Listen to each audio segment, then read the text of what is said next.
I'm Sally O'Driscoll from Resisting Project 2025, and in our interview series, we're talking today with Evan Wolfson. Let me give you a little bit of an introduction. Evan Wolfson is the founder of the successful Freedom to Marry campaign and has been called the architect of marriage equality. A graduate of Harvard Law School, he's the author of Why Marriage Matters, America Equality, and Gay People's Right to Marry, and was named one of the 100 most influential people in the world by Time magazine. In 2025, President Biden awarded him the Presidential Citizens Medal, citing his ability to change not just the law, but society.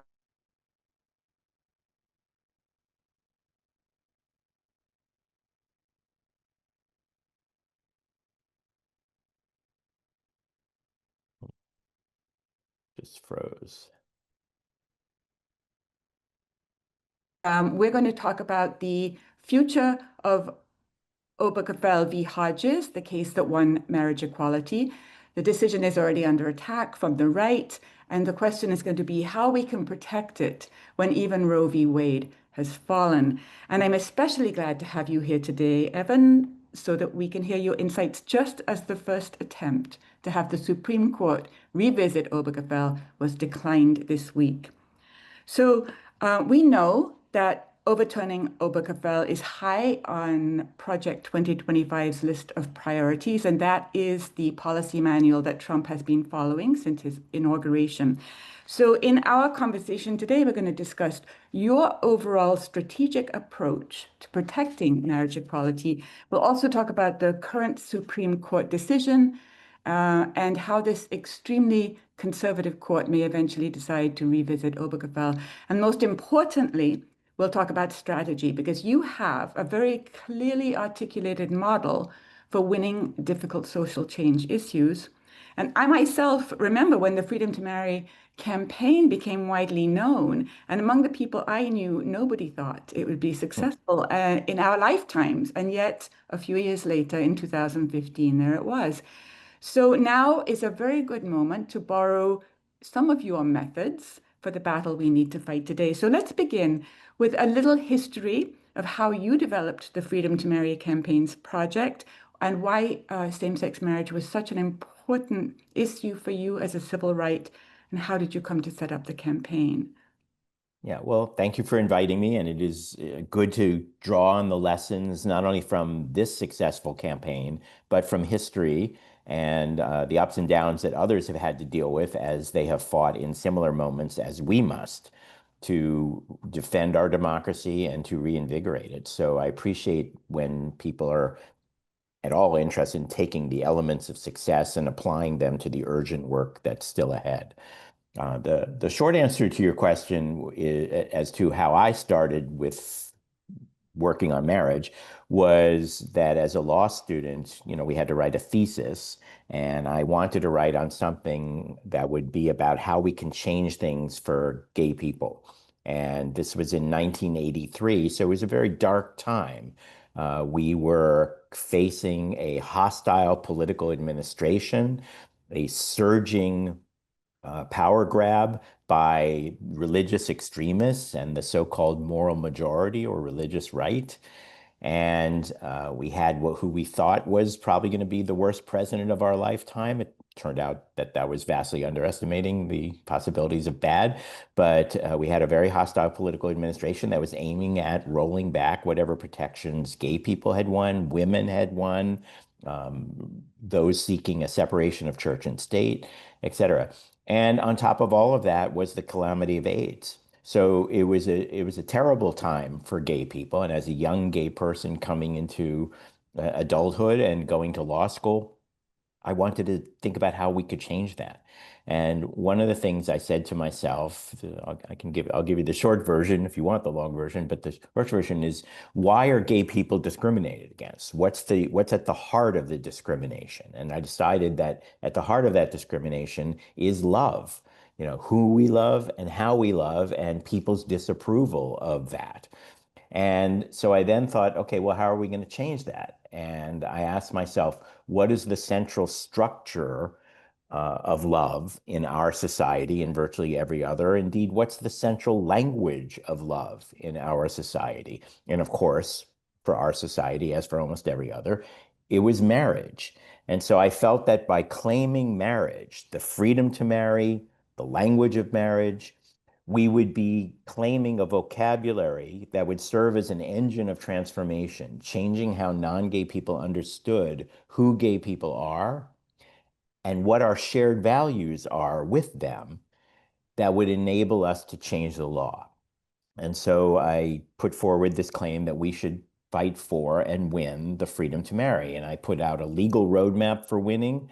But even more importantly, I think I made the case that by engaging stories and hearts and minds and history and tradition and shared values, as I said, and the overlapping experiences of women and people of color and others who have fought to change things, by putting all of that forward, to create the climate in which a legal argument could succeed, that we would be able to win. And of course, you were skeptical, and at the time, most people were skeptical. You know, there was only 11% support for the idea that gay people should marry back in 1983.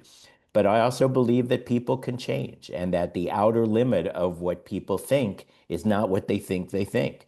And we can get people to change what they think if we change the circumstances around them, the conversations, the political battles, the legal battles, things that happen out of the country that can provide inspiration and examples as well. And that you need to be in a position to repetitively, tenaciously marshal these things as you persuade a critical mass of people to change their minds.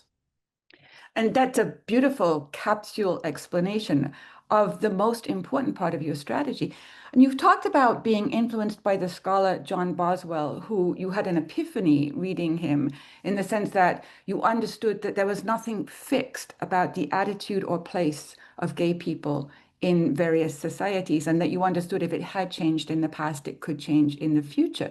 And you've also talked a lot about the importance of language, which I think something that resonates very much today, that if you can own the message that you want and use the language that you want, that that will change things.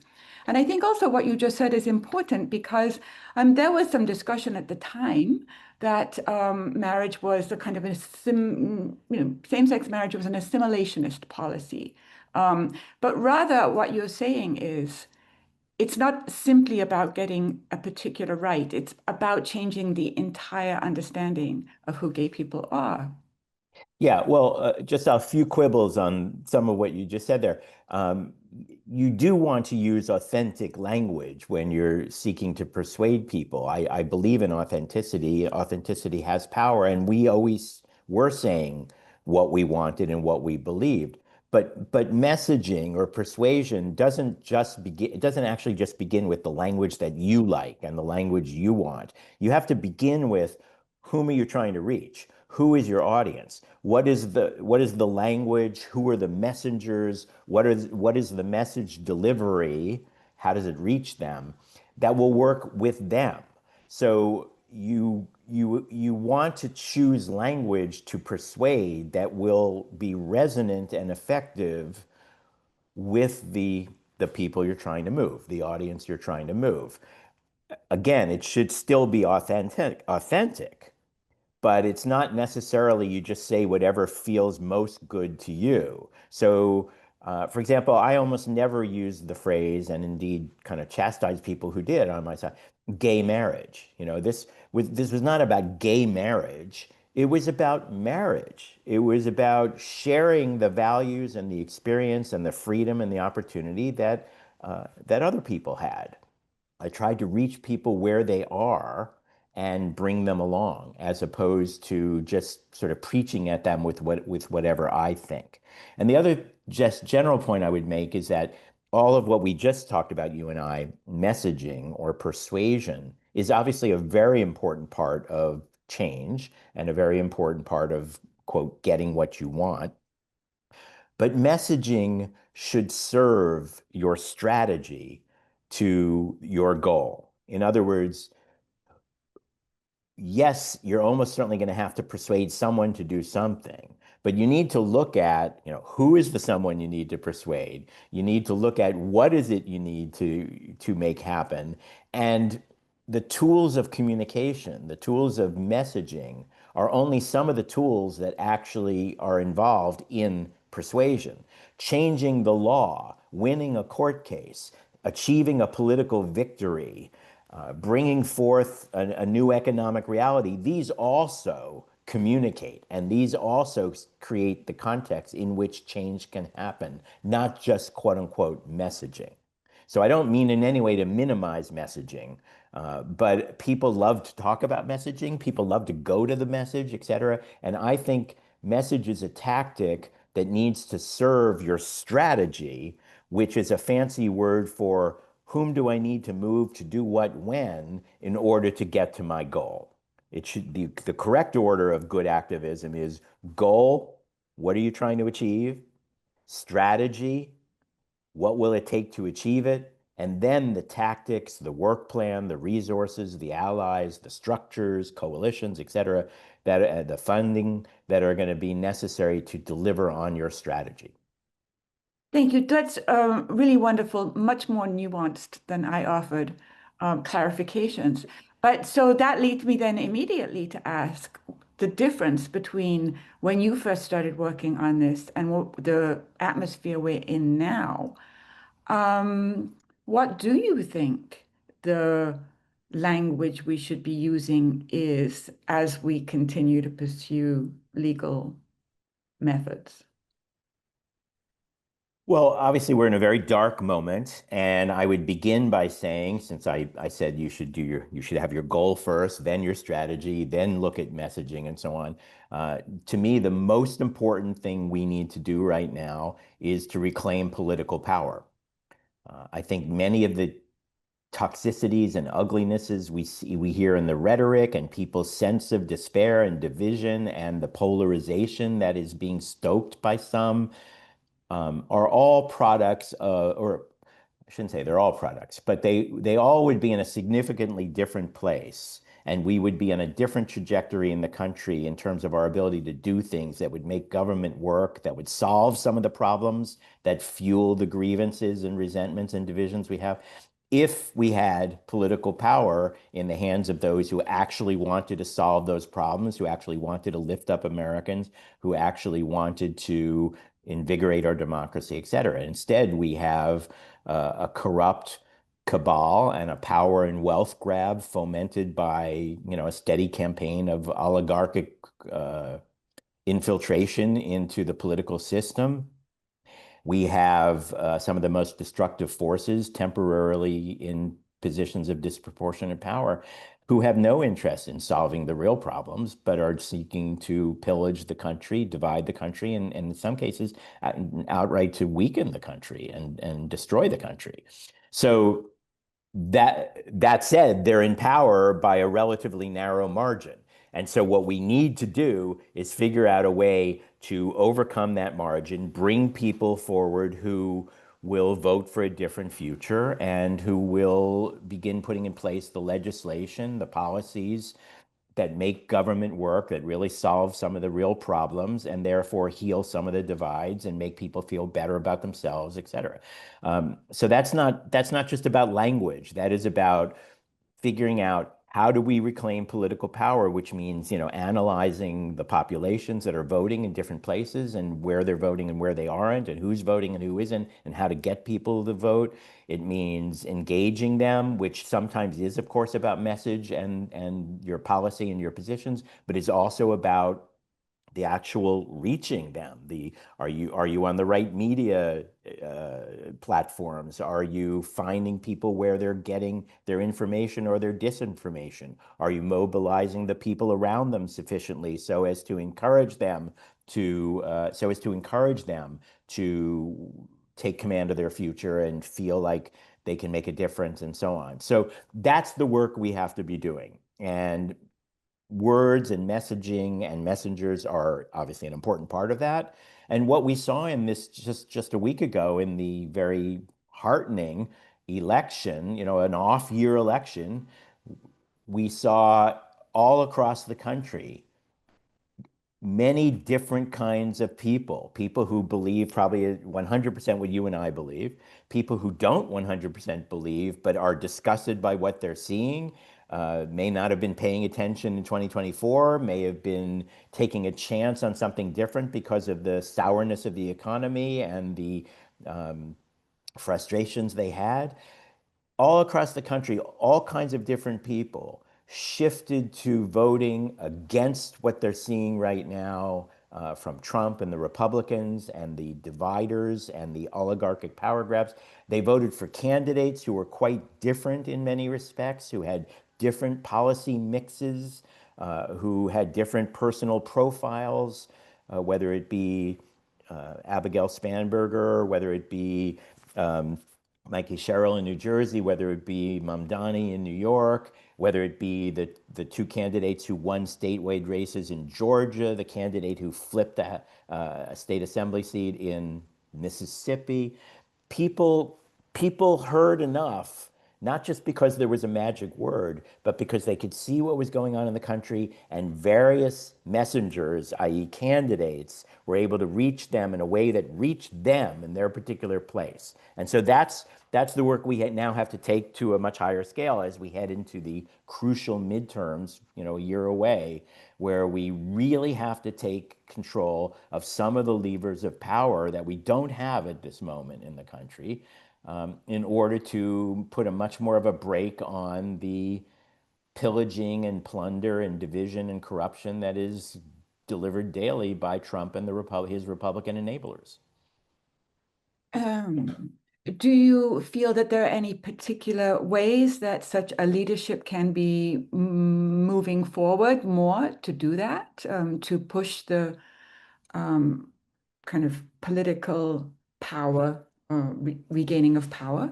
Yeah, well, I think the things we need to do are the things that the successful candidates did this last time, last week, which is to look at their voting constituent. Who are they trying to reach? Who are they trying to bring forward? What are their top concerns? What are their top problems?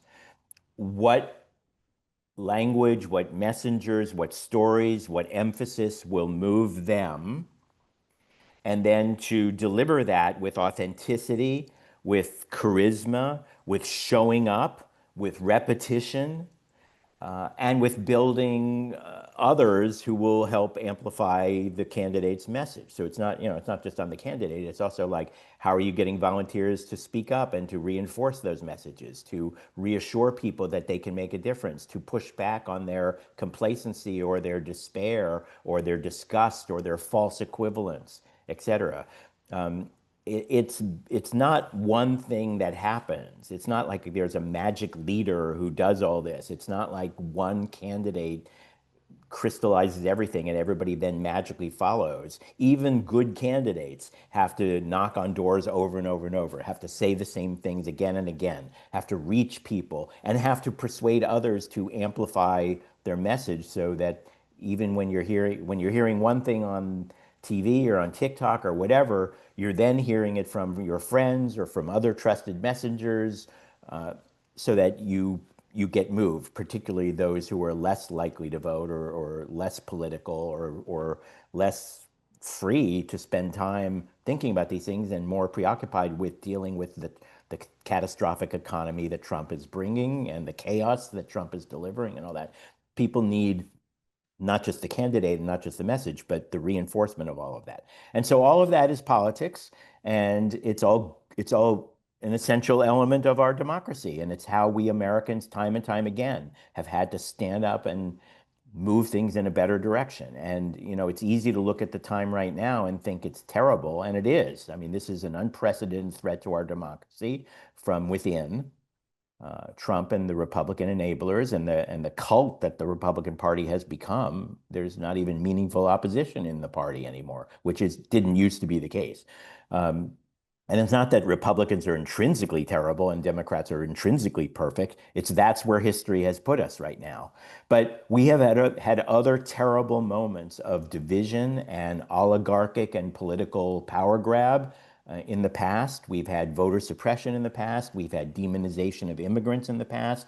We've had assaults on certainly on the rights of women and the rights of racial minorities. We've had anti-gay periods before. So we can take the lessons of history and the inspiration that yes, things are bad, and yes, we can fix them, we can overcome them. And last week's election was a heartening reminder of that fact. People actually paid attention and did their democratic small d duty, which is what we have to do if we're going to defend our republic. Right. And last Tuesday's results, I think, are going to encourage a lot of people to re-engage in the political process that you're talking about. And let's hope that's the case. But let's talk for a second about the Supreme Court, the current Supreme Court, extremely conservative and extremely supportive of expanding presidential executive power. Um, so the case that came up, Kim Davis, who uh, was a former Kentucky County clerk, she refused to issue marriage licenses to two men in 2015 once Obergefell had become the law of the land, and she petitioned the court to overturn her fine and her punishment for that. And she argued that she had a private First Amendment religious defense, despite acting as a government official in that moment. So, what do you think of that case? And what do you think is going to be the next case, or in general, what kind of strategies are, since we know perfectly well that from the past couple of years that the right wing has mm, thrown everything at the wall to see what sticks, one could say, and has very carefully chosen cases that they believe they can take to the Supreme Court and win. So, what do you think is coming along the pike in the Supreme Court Yeah. area?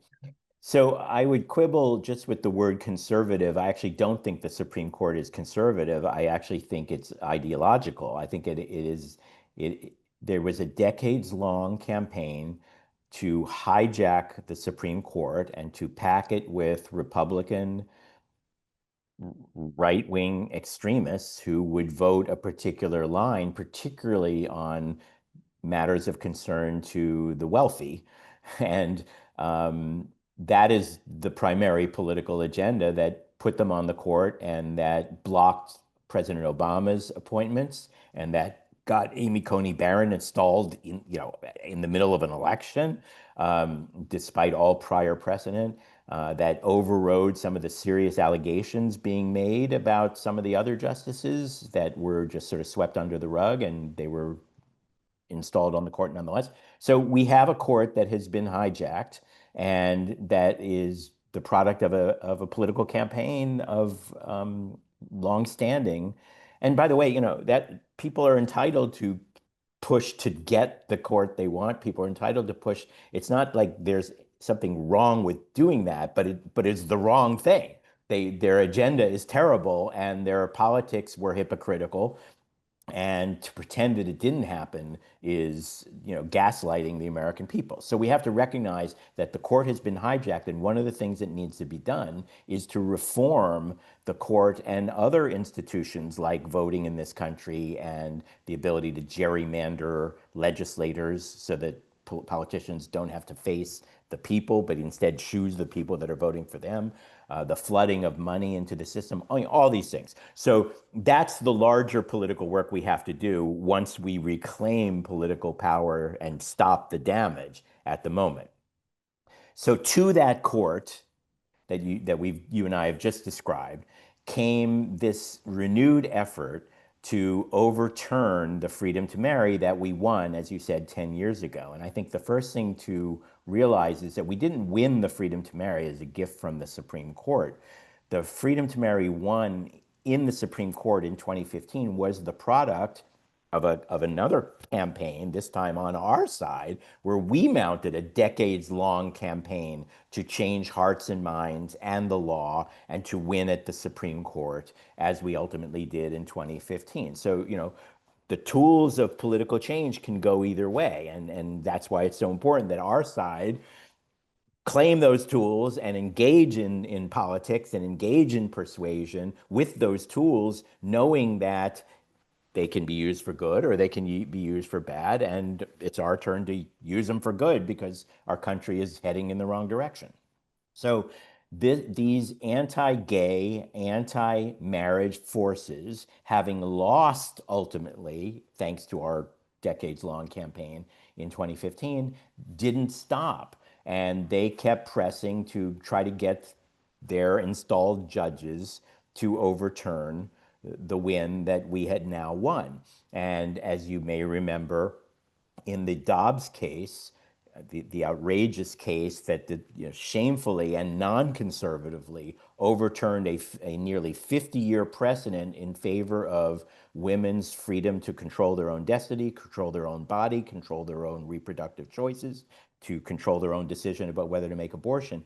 In that outrageous decision by the Supreme Court a few years ago, Clarence Thomas, one of those judges, wrote that he would go further, that he thinks the court should take this Dobbs precedent and now use it to overturn cases involving contraception and cases involving private, intimate sex and the freedom to have sex in your own home and the freedom to marry. And I assume that there's at least one or two other justices on the court who agree with Thomas and who would, if they could wave their own magic wand and have everything they want, would love to overturn the decision. But what we saw a couple of days ago was that when a case came to the court asking for exactly that, none of the justices bit.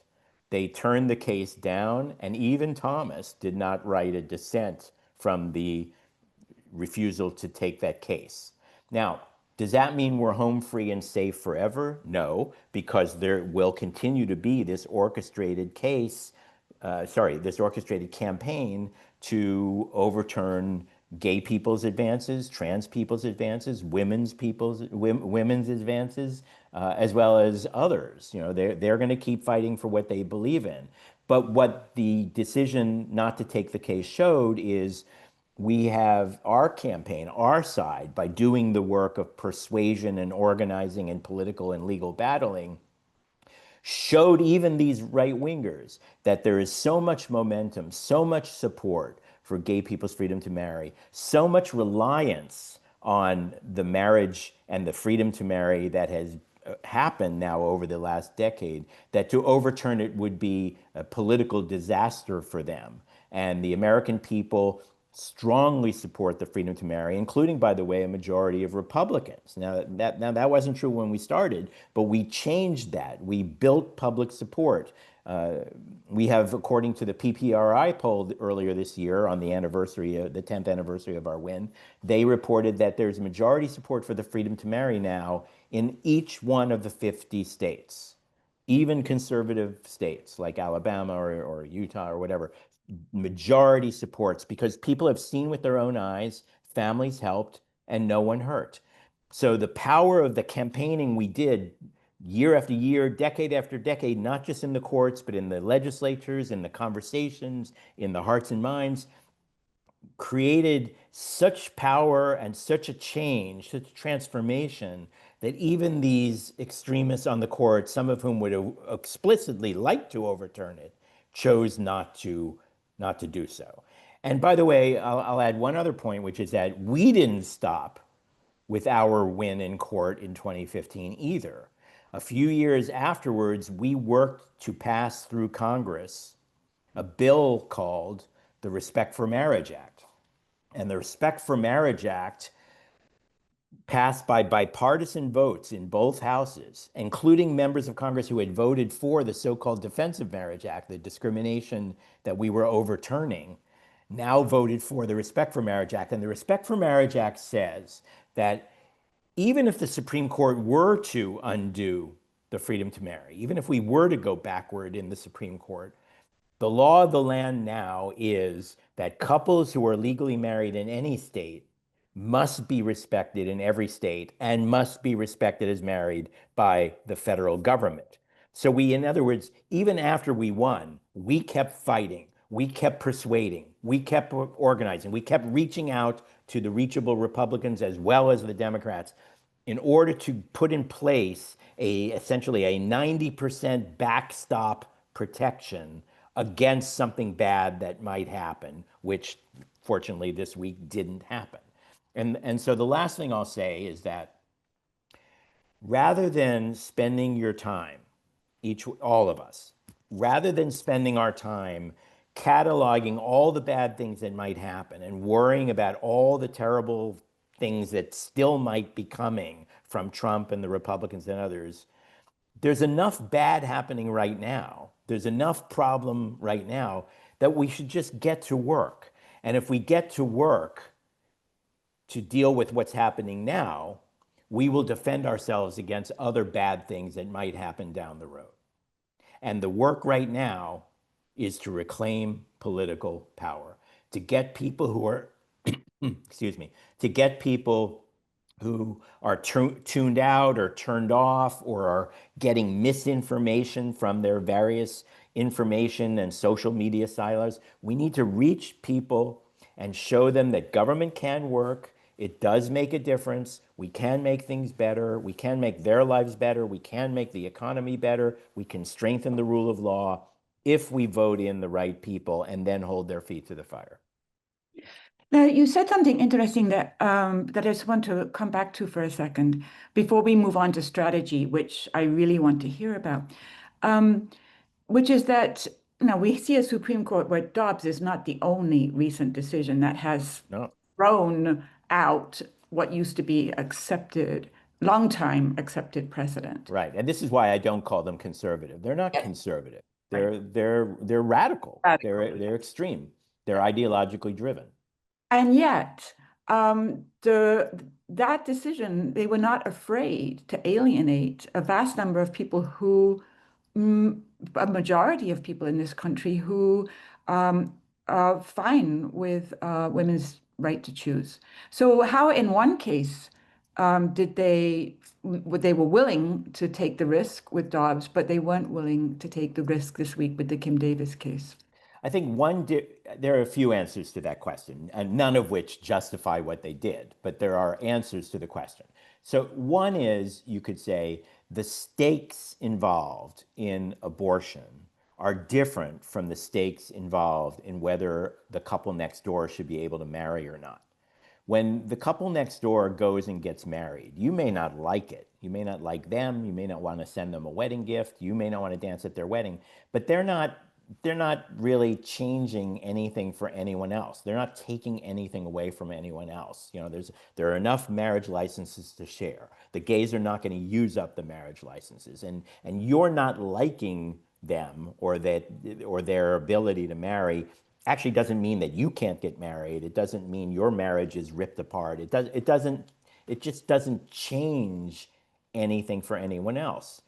With abortion, there are other interests at stake, however you choose to balance those interests. There is the prospect of another life, there is a fetus, et cetera, et cetera.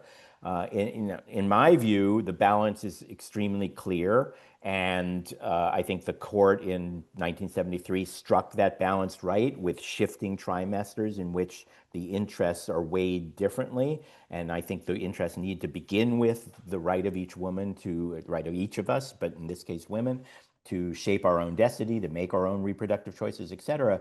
But there are other stakes on the table. And if you sincerely, deeply value the concern about the fetus and the prospect of life, et cetera, it's a harder call for you because there is something real on the other side, however you then decide to balance it. So that's one difference. No, that It makes does, sense. it doesn't get to a different place in my view, but it is, it's a difference. The other difference is just as political history unfolded, while there always was battling, or I shouldn't say always, while there long was battling over abortion and women's, as well as, of course, women's equality, uh, we won the correct freedom of women to make their own reproductive decisions in Roe v. Wade in 1973. during a period where this was being battled over, but before there had been a solid understanding and majority cemented in the American people. And when the court did the right thing, but at an earlier stage in the conversation and in the debate, it of course created the right legal standard, but it didn't end the concerns and frustration and opposition of the other side. And indeed, it helped galvanize them, and they, as they had every right to do, kept fighting for 50 years and kept making it a priority political point and focus right up until they installed their judges on the court and got the result that they campaigned for decades. So that political history and the way in which the transformation of public opinion occurred was also different in the two cases. When I started working on the freedom to marry, and gay rights generally, but on the freedom to marry as a law student in 1983, I wrote my paper about why we should fight for this. We were at 11%.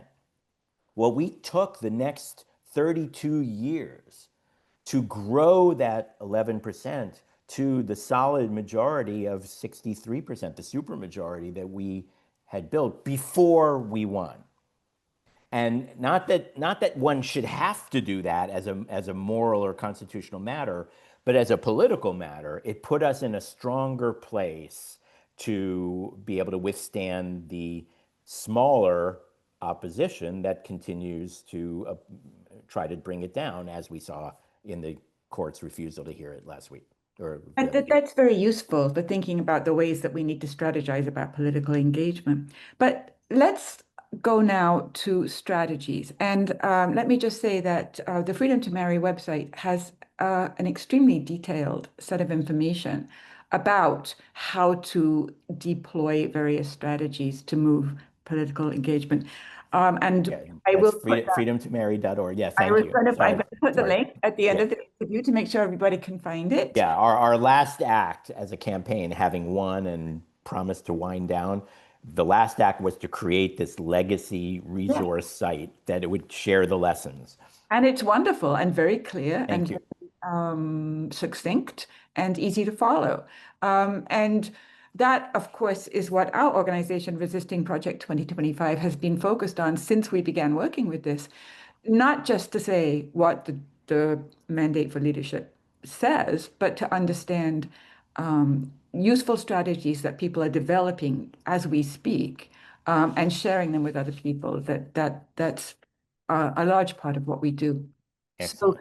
um, there are three terms that you use, and in fact, you used them in an interview with Tim Murphy earlier this year: tenacity, clarity, perseverance. I'm sorry.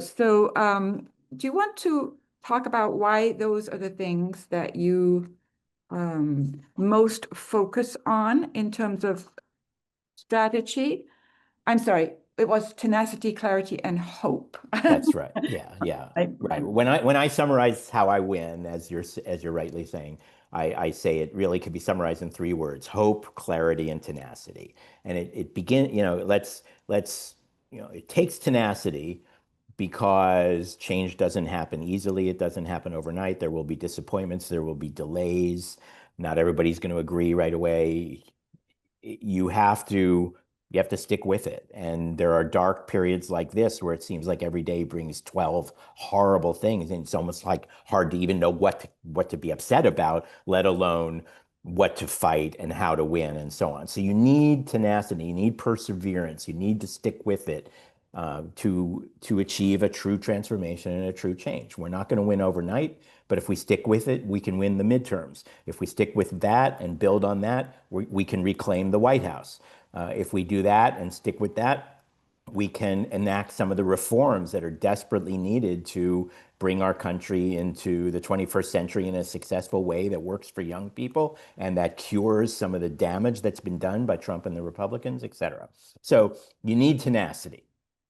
You need clarity. And by clarity, I mean being clear about what your goal is, what your strategy is, what will it take to achieve what you're trying to win, clarity about which tactics do you want to apply that will deliver on your strategy, not just randomly doing things because they feel good, but what actually will help drive your strategy to success.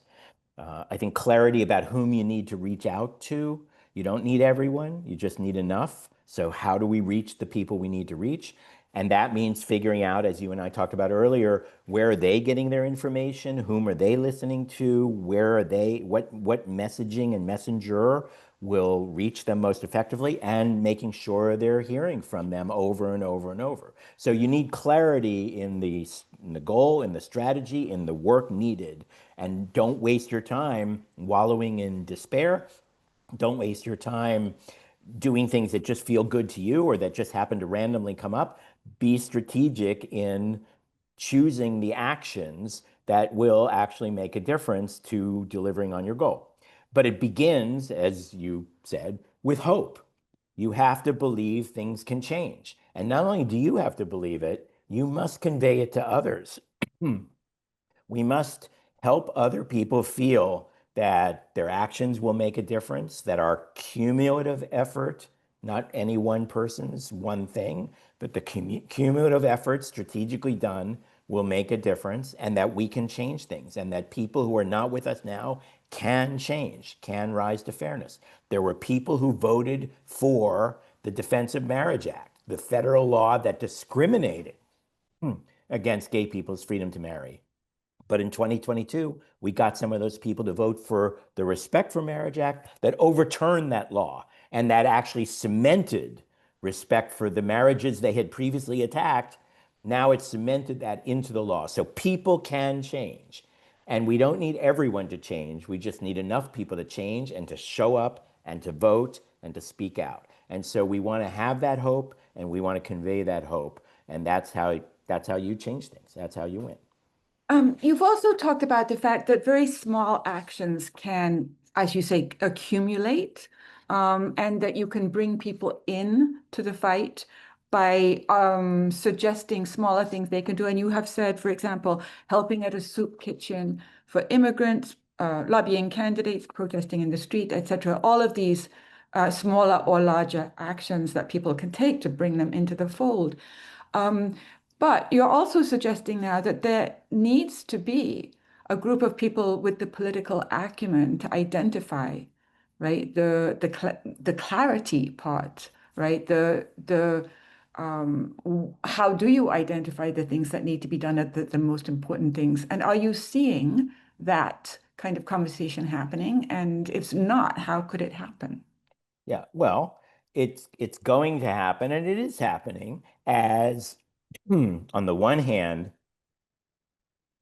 some people mount campaigns to get a change that happens, whether it be your organization that's trying to reach people and persuade people and mobilize people to be able to take the action steps that are necessary, whether it's the Democratic Party that puts forward successful candidates, as we saw in the last election, and will need to continue to do so, whether it's nonprofit and advocacy organizations for various communities. You mentioned immigrants or women's rights or democracy itself. The good news is any one of us can make a difference, and we can make a difference individually, and we can make an individually collectively, and ideally would do both. If you want to make a difference individually or collectively, one easy way to start is to think about something you care most about.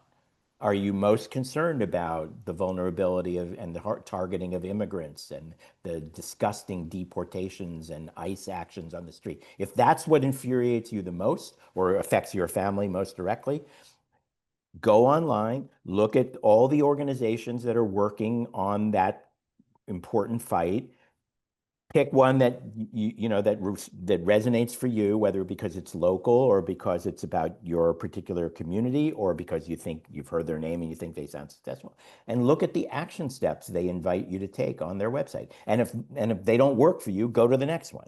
Pick something, do something.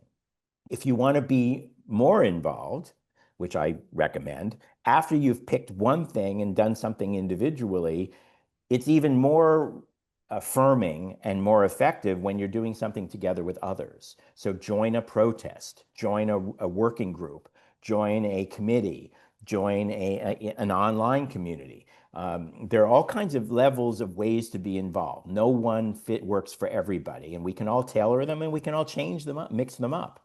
But ideally, you would do that remembering that what you're trying to do is bring your piece to the larger project of reclaiming political power. No one person can do that by themselves. No one organization, no one methodology is going to do it. So don't tell yourself, oh, mine is a drop in the bucket, so it's not worth doing. It is the drops in the bucket that give us the mighty ocean that's going to sweep out the bad and bring in the good.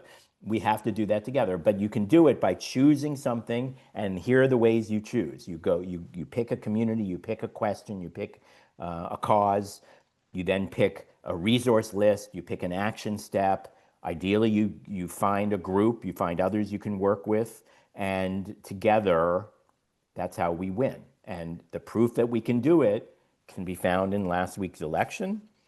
And before that, it can be found in the freedom to marry success, which is you said, Sally, at the very beginning, you were skeptical. Well, pretty much everyone was skeptical. We were at 11%, and now it's the law of the land.